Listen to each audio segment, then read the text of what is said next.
everyone, my name's Annette and you may know me as Nettersplays. And today on Applied Mechanics, I'm going to go over the game of Blue Lagoon. So Blue Lagoon is a game where you're setting off your villagers onto these different islands. You're strategically placing them all over the board. You're building up different huts and you're trying to gain resources. So let me show you a little bit about this game and why I really like it. So you'll start the game off by randomly placing different types of resources on different parts of the board.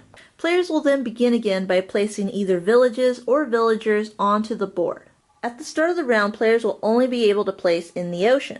A villager token can be placed on land as long as it's adjacent to a previously placed token. You can even use your villagers to collect resources from the land. You can place your villages following the same rules as long as they're placed on land. This is important for the second part of the game. The first part of the game will end when players have either placed all of their pieces onto the board or all resources have been taken from the board. Then you'll begin scoring. Once you finish scoring, then you'll take off all of the tokens and resources left on the board, except for the huts. You'll then repopulate the board with all the resources. Then you're ready to play the second half of the game.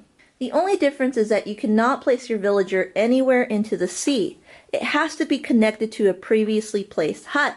Players will then continue placing their tokens onto the board. You continue until you finish all your tokens, and then another scoring phase continues. Whoever has the most points wins. So as you can see, the game is very beautiful to look at. However, it's abstract in nature because you're placing these different tokens or villagers all over the board. It's all open space, and the strategy comes in how the players place their pieces and where. So throughout the game, you're trying to collect different resources and manage majority on islands along with connecting them too. There's only 2 phases in the game and they're very similar to each other. However, where you place those huts in the first game will transfer over onto the second phase. And that's why I really like Blue Lagoon. Well, thanks so much for joining me and we'll see you next time. Bye!